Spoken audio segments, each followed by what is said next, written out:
How you doing? How you doing out there? Frankie Russo, pre-show number 87. How's everybody doing? Before we kick to go over some of the things we're going to look to talk about tonight, at 77 WABC, the Frankie Russo Show live at 1:06 a.m. in the morning. I want you all to join America's team and get a t-shirt. America's Team.today, RussoNation.tv. Go there, join America's team and get a t-shirt, okay? You got to do this. We're working it out. It's taking a little more time than I thought it would take. I just want to make sure we do everything right. It's going to be for the men and women of the United States Armed Forces. So that's how we're going to proceed. I'm going to be more specific in a not too distant future. So we're going to join America's team and get a t-shirt. America's Team.today, RussoNation.tv. You got to do this, okay? So, had a crazy week. We saw our Benghazi lady, Hillary Clinton. Oh boy, the webs that we weave, for which of us we want to deceive. Crazy stuff.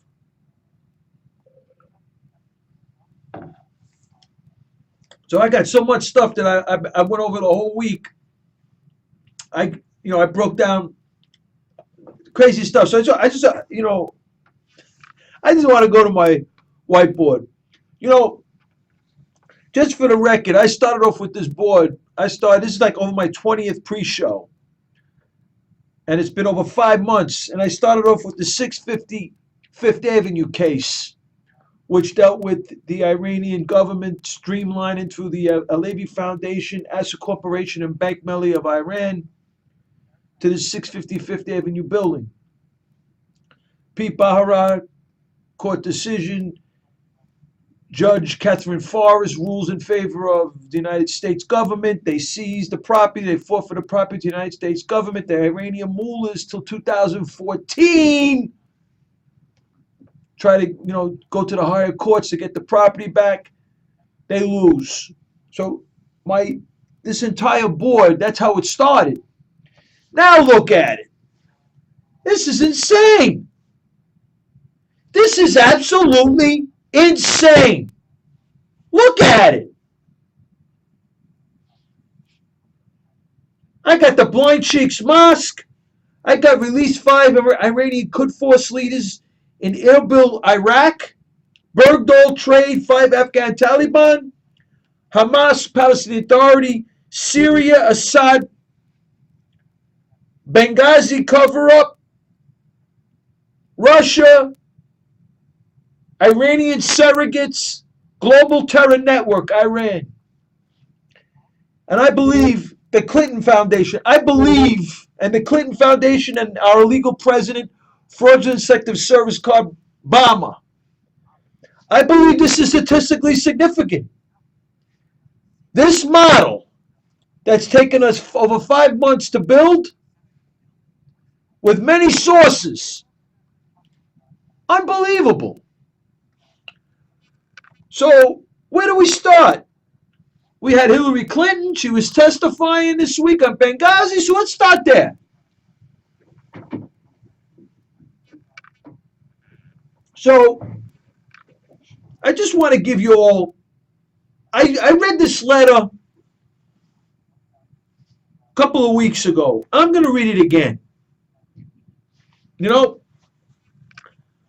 I believe, because this is part of the whole capitulation. From October 21st, 1998, Kenneth Timmerman, the investigative reporter, came out with Bill Clinton signing Omnibus 1999, where Section 117, according to Kenneth Timmerman, Clinton signed off on it, enabling Americans to garner some sort of recovery for the terrorist attack, for the losses of their loved ones on these horrific terrorist attacks. So he ruled, these bills have a lot of different things in it, and that was one of them, Section 117 in 1999. in 1998, and was for 1999. Clinton, 3 hours later, October 21st, 1998. Look it up. Google it. Presidential Determination 99-1. He waives Section 117 and blocks the American people from garnering any sort of, in other words, going after the assets of these rogue regimes. He blocks them from doing it. October 21st, 1998, it started. Bill Clinton left office 2000, right? Okay. And he's been doing this President Emeritus gig with the Winnebago and Hillary Clinton, from the United States Senator to Secretary of State, co-president with Obama for 4 years. So this has been going on for some time.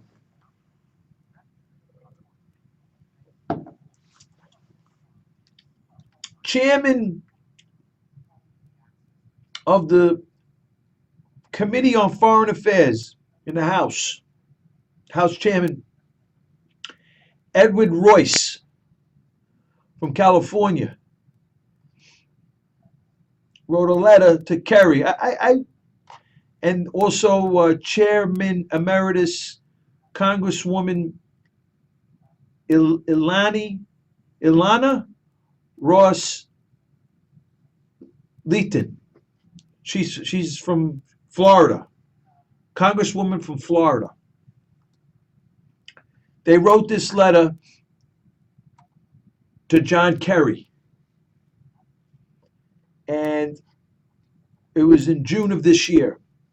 Dear Mr. Secretary, this is a nice backdrop. This is important because this shows us, this gives us more information on, and this totally supports. It's statistically significant. This is from two congressmen, congressman, congresswoman, chairman of the House Committee on Foreign Affairs. There's a big committee. We are writing to express our deep concern that the State Department has failed to fully implement congressionally mandated sanctions on Iran.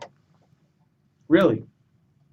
This failure amounts to de facto unilateral relief of a sanctions regime that has long enjoyed broad bipartisan support.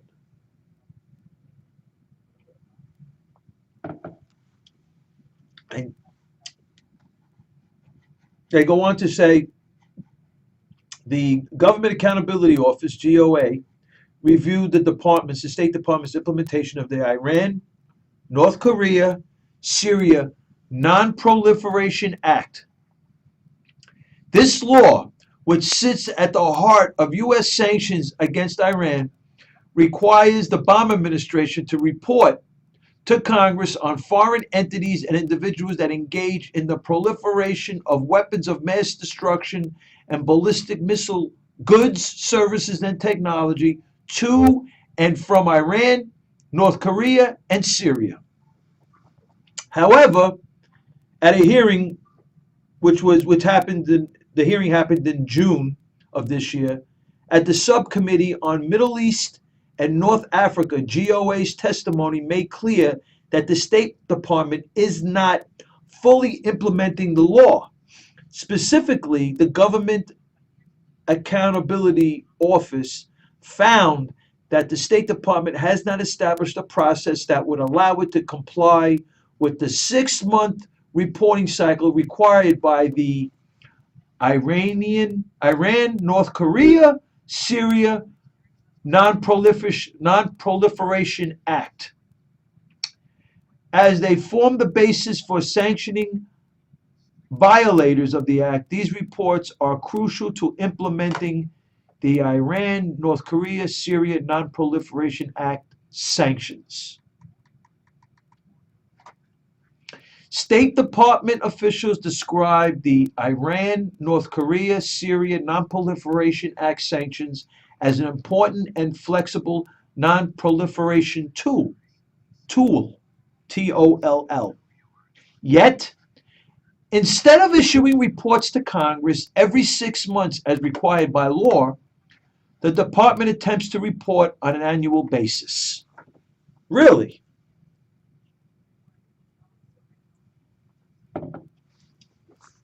However, the department has continually missed even this self-imposed deadline, which is itself at odds with the law. The department's most recent report covering violations that first came to light in 2011. Who was the Secretary of State in 2011? Was not issued until December 2014, a delay of nearly 3 years. Is this a right, what I was about to say, is this a right-wing conspiracy? This is straight up facts. This is straight up law. The act, what the law says, and is the department complying with the law? Apparently, it's not. Delayed implementation has real consequences, amounting to de facto sanctions relief. As a result of the department's successive delays, only 82 individuals were sanctioned from 2006 to May of 2015. While sanctions were imposed on average 28 months after the end of the relevant reporting period, failure to vigorously impose sanctions against those aiding in the non-proliferation efforts of Iran, North Korea, and Syria undermines U.S. efforts to end these rogue regimes' dangerous weapons of mass destruction and missile programs. Crazy. Unbelievable. I'm just like, that's one. So basically, it appears on the outside looking in that the State Department, before John Kerry and after John Kerry, has been pretty much capitulating, complying with, doing whatever with Iran wants them to do to get this Iranian nuke deal. Unbelievable. So that comes to this, back to this, the global terror network headed by Iran. We got Russia and the Clinton Foundation, Hillary Clinton's Secretary of State, Bill Clinton's the chairman of the Clinton Foundation, illegal President Obama with fraudulent sector service card. So now we have evidence based on this letter, which is not like, this letter is not like it's not a political opinion letter. It's basically, you're not following the law. This is straight up stuff, you know? You're not following the law. Okay.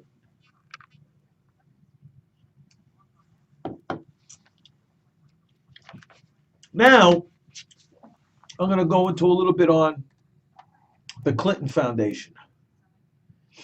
And then from there, I want to get into a little bit on Benghazi.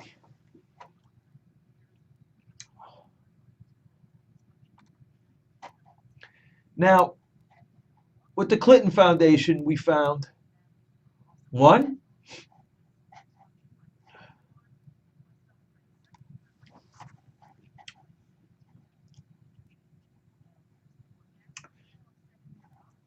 United States Department of Justice, February 5th, 2010. UK firm pleads guilty to illegally exporting Boeing 747 aircrafts to Iran.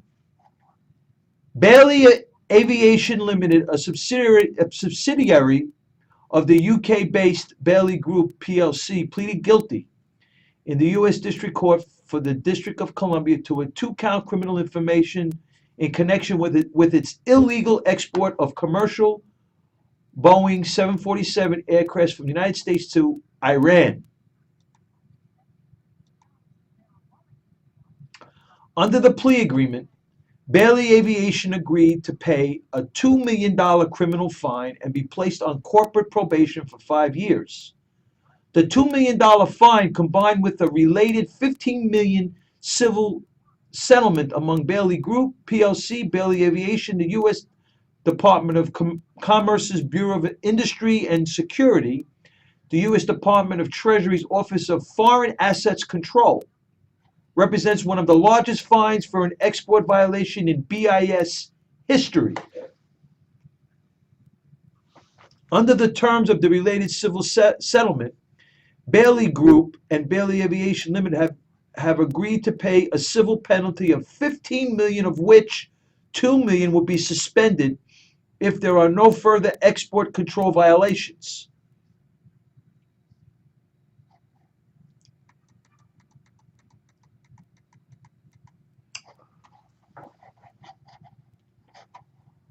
Unbelievable. So what, Frankie Russo? Who cares? Why bring that up? So what, Frankie Russo? Who cares? Why bring that up? Apparently, the Bailey Aviation, a London-based subsidiary of commodities trading firm of Bailey Group, tried to sell 747 airplanes to Iran despite a federal ban on such sales. The company pleaded guilty, as we discussed. And guess what? They are a Clinton Foundation donor. They've donated to the Clinton Foundation.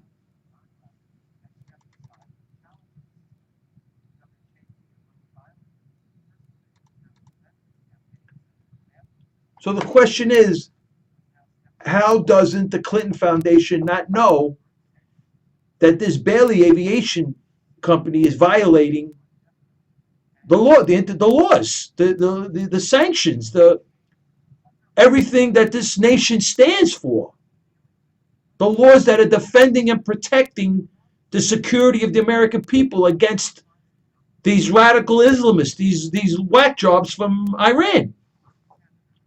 That we have a company in England sending 2 747 airplanes to Iran. What, they want to recreate the 9/11? And the Clinton Foundation took money from them.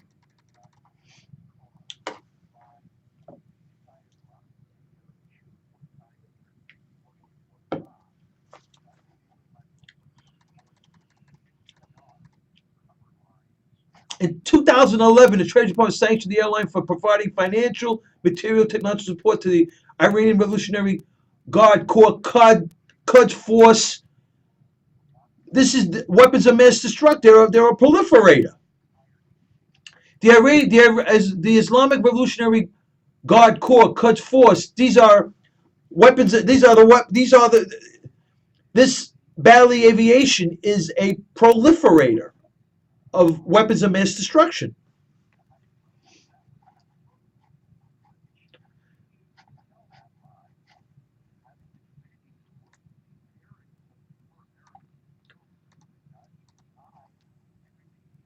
Unbelievable. And Hillary Clinton goes in front of the committee, in front of the American people with a straight face. Her State Department fell behind on the Iranian, North Korea, Syria Non-Proliferation Act sanctions. They're supposed to be reporting to the House Committee on Foreign Affairs on these sanctions and where they're at every 6 months. And they got so far behind, they're talking years in their reporting. Years in their reporting. Yeah, but we're being political. We're being political.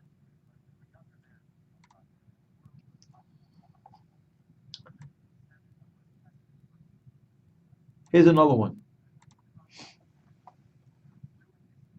So understand the model.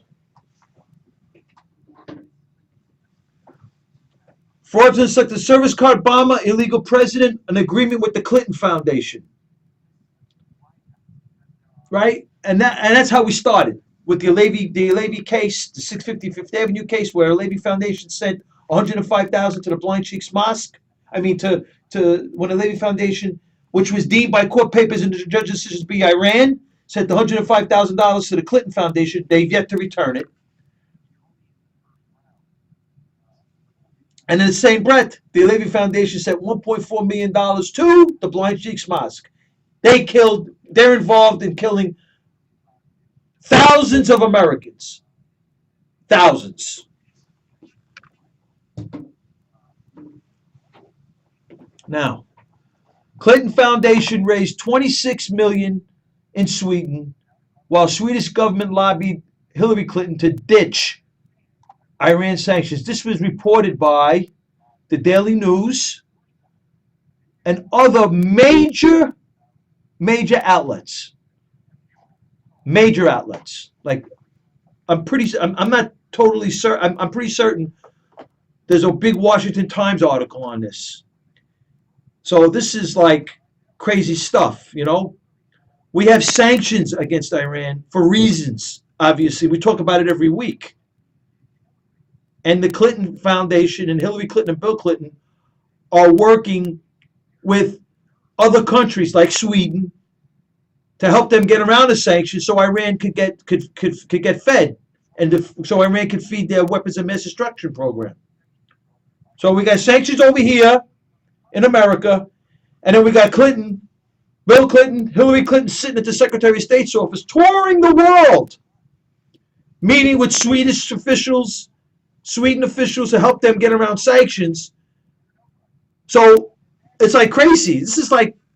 This reminds me of the policies of the Obama Hillary Clinton administration's State Department in their foreign policies in the Middle East, for example. Craziness. Whose team are you on? Whose side are you on? The Clinton Foundation raised $26 million in Sweden. I'm going to read it again. Even as the Swedish government was lobbying Hillary Clinton's State Department to forego sanctions that threaten business dealings with Iran. The Swedish organization named, okay, I can't pronounce it. But anyway, I can't pronounce the name. It's like, I don't know. But anyway, Sweden doesn't support implementing tighter financial sanctions on Iran and believes more stringent financial standards could hurt Swedish exports. So we have to help them. We have to help them get around the sanctions to help Iran. We have to do it. This is America. Iran is involved in killing thousands of Americans around the world. Global terror network. Unbelievable.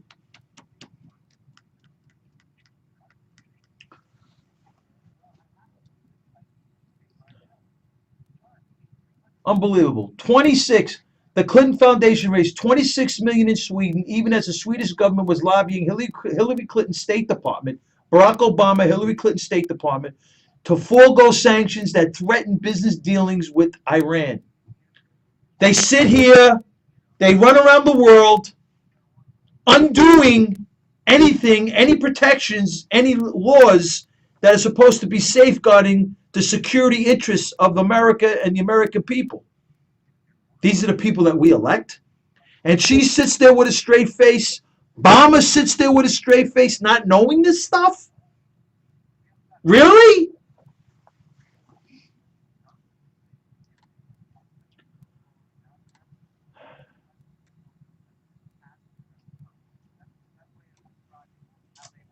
Unbelievable. Here's another one. This one is the clicker for me. This one is the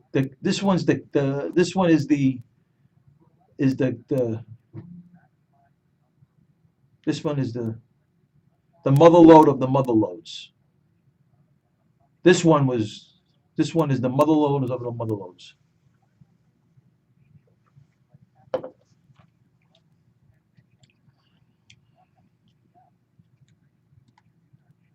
The mother loads of mother loads, this one is.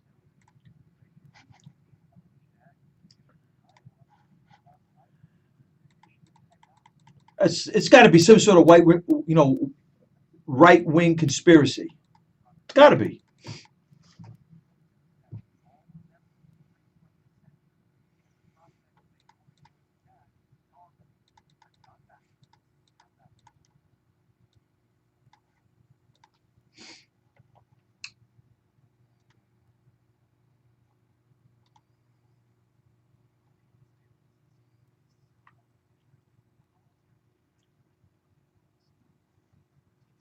It's got to be some sort of right wing conspiracy against the Clintons and Obama too, because he's in with them as much as they try not to. So I thought I found I had one here. Wait, maybe this one here will give me some more information. Clinton Foundation reportedly got millions as Russians sought okay for uranium deal from state. Bill Clinton and his family foundation reportedly received millions from the head of a uranium company and a firm promoting their stock, while the Russians sought approval for a takeover of the company from several U.S. agencies, including the one headed by Hillary Clinton. If this is not the most egregious thing you've ever heard, I don't know, man. I don't know.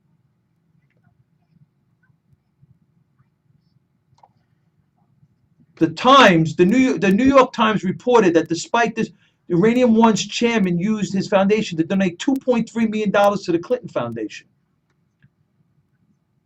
So they got $2.3 million, the Clinton Foundation. For this Uranium One. Uranium One is a Canadian it's my understanding, Uranium One is a Canadian-owned company. They have a subsidiary in Wyoming. And the Clinton Foundation, Bill Clinton, received $2.3 million from Uranium One chairman.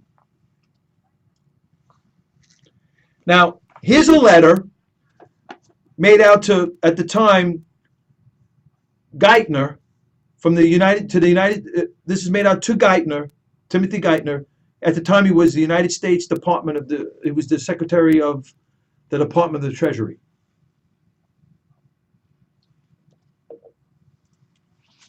This is from. I'm going to read you a little bit up. Then I'm going to read you Barrasso's, United States Senator Barrasso's letter. This is from 4 GOP leaders: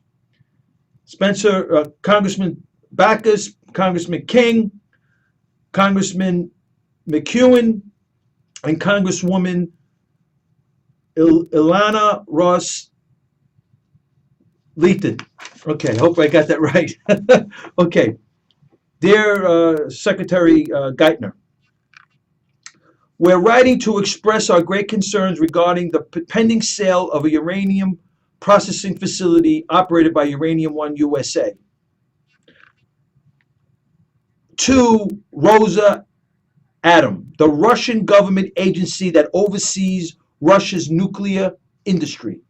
We believe that this transaction could threaten to impair the national security of the United States, and respectfully urge the committee to recommend the President block this transaction or postpone any action until the CFIUS has carefully evaluated the concerns outlined below and the separate congressional review on the U.S.-Russia Nuclear Cooperation Agreement has been completed. On August 31st, 2010, the parties announced that ARMS, AMZ, Uranium Holding Company, had purchased a controlling 51 interest share in Uranium One. Uranium One USA, the American subsidiary of Uranium One, operates a uranium processing facility in Wyoming. The sale could reportedly give Russia about a 20% control of U.S. uranium extraction capacity.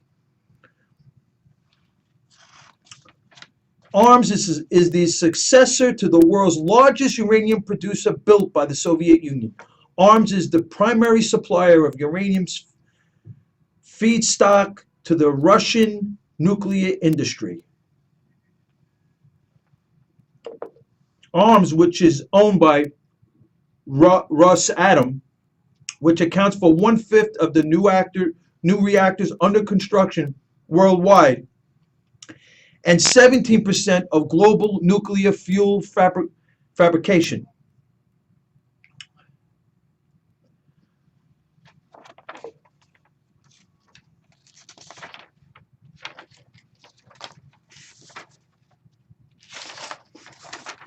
There's a thing here in reference to that I wanted to read.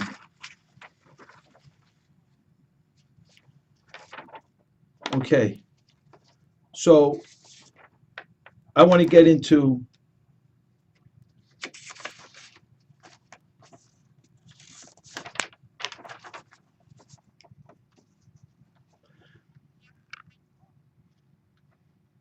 so this is Senator Barrasso's letter in 2000, some of his points that he wrote. He wrote this letter to Obama in 2010, December of 2010. Several years ago, there was a lot of concern in Wyoming about this deal that would sell American uranium reserves to a Russian company. Senator Barrasso wrote the letter in 2010 to express his strong concerns and make sure that the administration did not take steps to undermine our national security. Senator Barrasso's primary concern was that the deal would allow the Russian government to control a sizable portion of America's uranium production capacity. He was also concerned with the sale was concerned that the sale would give this Russian company a significant stake in uranium mines in Kazakhstan. He pointed out in his letter that Russia, as we continue to witness, has a disturbing record of supporting nuclear programs in countries that are openly hostile to the United States, like Iran. He wanted to make certain that Secretary Clinton's misguided reset with Russia did not put U.S. uranium at risk or empower our enemies. He told the president that our national and energy security has to be the top priority in this deal, and that we had to make sure that the deal would not allow Russia to ship U.S. uranium overseas. He asked for immediate notification if the Russian company filed for licenses to export U.S. uranium. In March 2011, the Nuclear Regulatory Commission wrote him back and said that before issuing an export license, the NRC would determine that the export would not undermine the defense and security of our country and allow Russia to ship nuclear materials to other countries that wish to do us harm. The New York Times story came out this April, raising even more questions about this deal. And we're just learning about its connection to the Clinton Foundation. And we're going to stay on top of this, and we're going to find out more about it. And crazy, right? Clinton Foundation. $2.3 million from the chairman of Uranium One. Russia. Who would have thunk? We go, we listen to these people, we elect them, and they're playing on all these. Whose team are they on? I don't know. This is why I don't know who's, from Obama to Hillary Clinton to all these people that supposedly served this nation in this Obama administration. It's mind-boggling to me. So this is crazy. Before we go, I just want to do a little bit about Benghazi. And I want to do a little bit about Benghazi.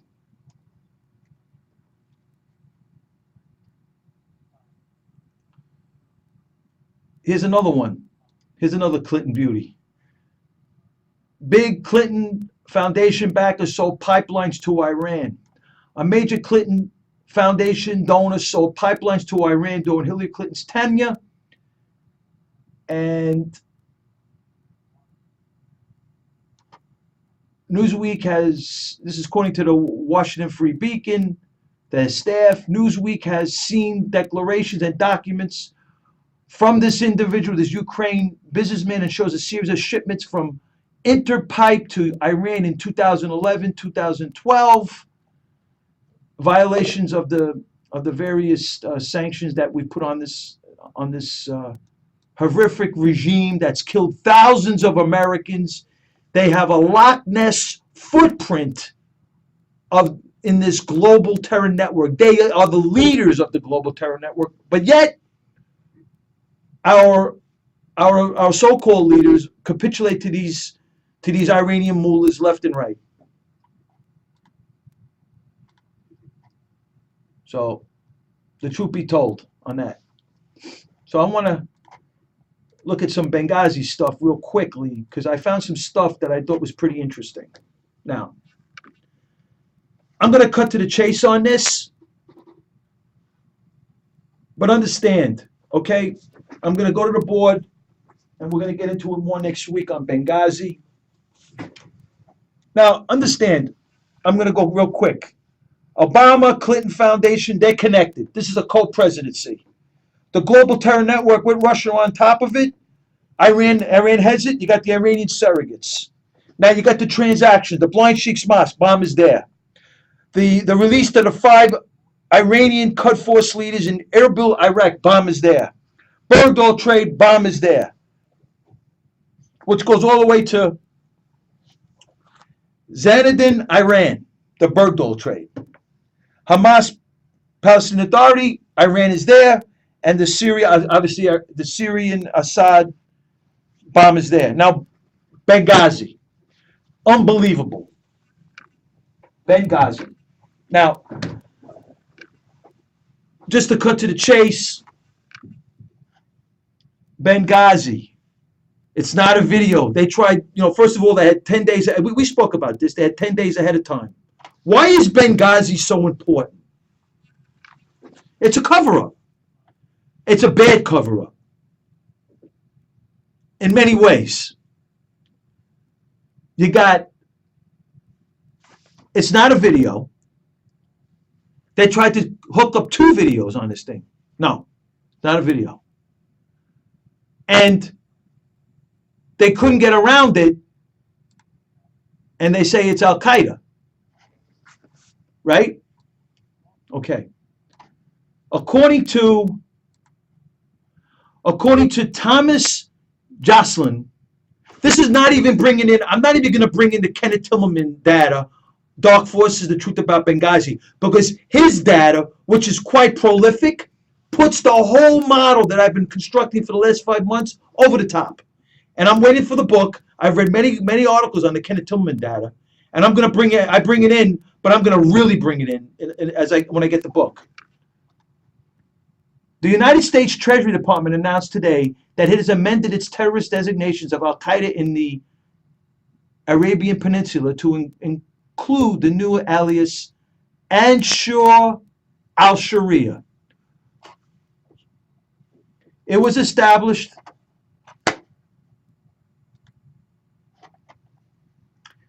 Ansur al-Sharia was established to attract potential followers to Sharia rule in areas under the control of AQAP, Al-Qaeda in Arabian Peninsula. However, Ansur al-Sharia is simply AQAP's effort to rebrand itself with the aim of So, understand, AAAS, Ansur al-Sharia, has publicly stated that the particular brand of Sharia they hope to implement is the same as espoused by the Afghan Taliban and Islamic State of Iraq, a militant umbrella group that includes Al-Qaeda in Iraq. So, understand something. The United States Treasury Department has deemed the United States National Counterterrorism Center has deemed Ansur al-Sharia, in all likelihood, in all probability, statistically significant that Ansur al-Sharia was the group that attacked Benghazi and killed the unfortunate killing of 4 Americans. Unequivocally. Okay? So, without even going further, United States Department of Treasury designated it, and the United States State Department has designated it. So we could say with some statistical significance, with much statistical significance, that Ansar al-Sharia is the group that did this. Now, they're claiming that it wasn't a terrorist attack. So that's blown away. The video is blown away. Now, it's Al-Qaeda, right? And that's proven by the United States State Department. This Thomas Jocelyn, State Department, Ansar al-Sharia, an alias for AQAP, Al-Qaeda in the Arabian Peninsula. So that's unequivocally, it proves that now we got the pipeline to Al-Qaeda. Okay? Now, I'm going to take this a step further. Okay?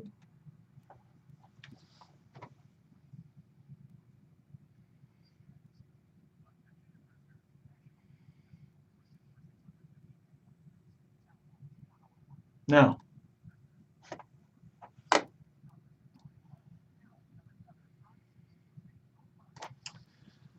they arrested one individual. Okay? The United States Obama administration arrested one individual in relation to this Benghazi situation. His name is Abu Khatallah, right? Abu Khatallah is a low. I didn't even bother looking at this guy, doing a whole thing on this guy because I didn't think he was anybody but he's a low end guy. He's pretty much the guy that, if you want to look at it, he's the guy that does the whack. He's the guy that does the whacking. He's not the mastermind behind this thing. So we're going to put him aside for a second. And there's two individuals that we're focusing on here. There was a 2007 Gitmo detainee that was released and sent to Tripoli prison in Libya. And when Gaddafi was the dictator over there, in celebration of his 41 years of reign in Libya, he had this amnesty, and he released this gentleman named Safran Ben Kumu. Now he's considered by many in intelligence he's a mid to high level guy in Ansar al-Sharia. He is one of the leaders of Ansar al-Sharia in Derna, which is a city in Libya, and is Ansar al-Sharia in Libya. So according to this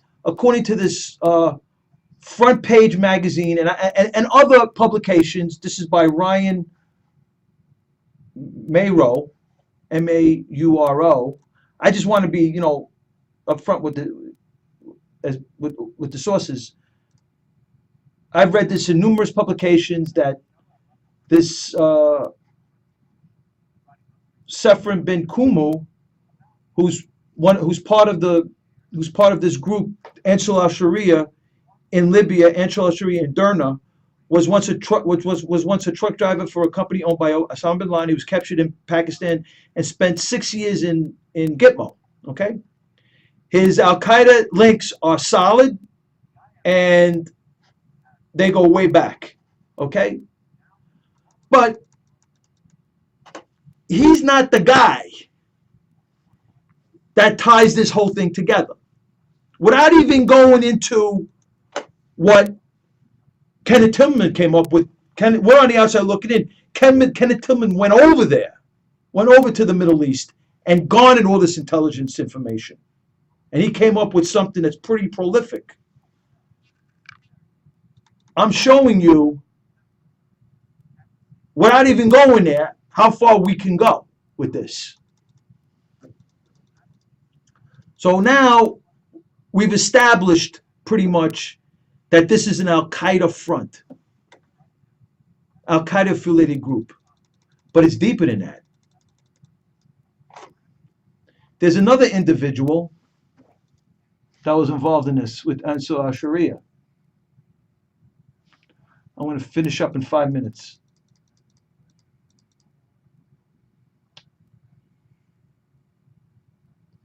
His name is Mohammed Jamin, and his Jamin network. He is an Egyptian. Okay, he is considered. He's designated a terrorist, and this Jamin Egyptian network is a terrorist entity deemed by the United States government because of its close tie to Al Qaeda. And Ayman al-Zawahiri, who is the head of Al Qaeda, and that's where we're going to take this now. From here, we're going here.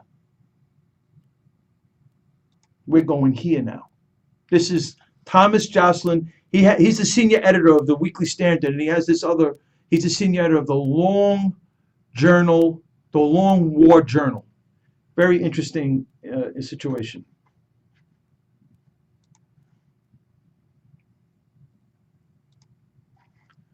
Oh, okay, here we go. Oh.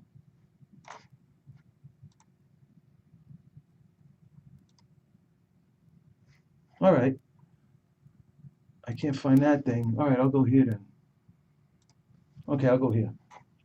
Treasury further exposes Iran-Al-Qaeda relationship. This is another.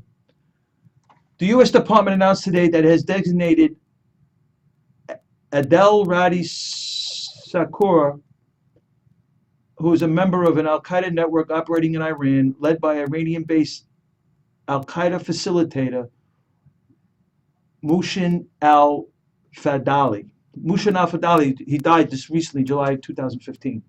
The same network was previously headed by another Al-Qaeda operative, Yassin al-Suri.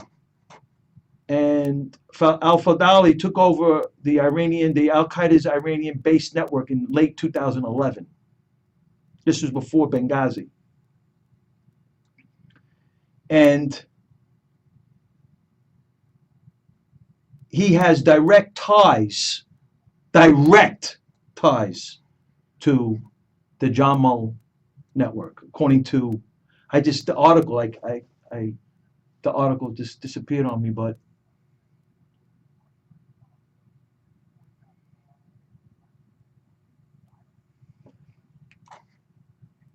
al-Sawahiri and the 5 other Al-Qaeda members tied to the Iran-based network were designated by the United States Treasury in 2011. The 2000 government offered $10 million. Okay, we know about al-Sawahiri. We've been talking about him. And we also talked about the Treasury designated Iran's Ministry of Intelligence and Security, MOIS, for support of Al-Qaeda in Iraq. Now, in addition, so I'm going to come out with more of this next week, because I'm tying in the Jamal network, Mohammed Jamal, with Mushin Fadali. Mushin Fadali is part of the Al-Qaeda Iran network. So Iran, without even going with and bringing in Tillman's data, which puts this whole thing over the top, Iran is the cover-up. So I'm on the break here before I go live. I'm going to look for the other information. But the article that I copied isn't there. I'm going to do this, and I'll get it that way. I want to get ready for the show, so I'm going to try to do this before I see if I can get it like this. Let's see.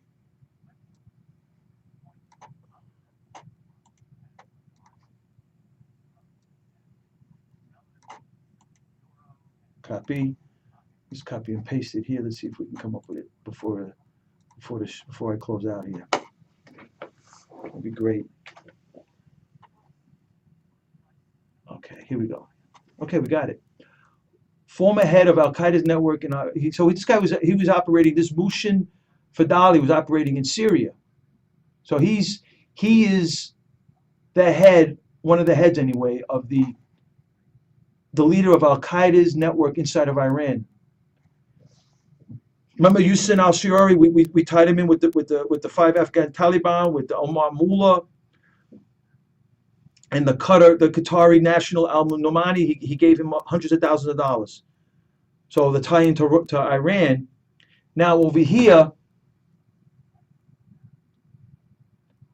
now Musha al-Fadali reportedly put members of the cell, the Iranian Al-Qaeda, in contact with Mohammed Jamal, a longtime subordinate Mohammed Jamal network, which deals with Egypt. I'm going to bring this more front and center, more data to further confirm, because I'm not, there was talk about this, the Morsi thing too, the Egyptian thing, and I think this is where this is the guy that brings that in as well. Obviously, Kenneth Tillerman went over there, and he's got the Quds forces involved with this. That's how deep this whole thing is. So without even going there, we got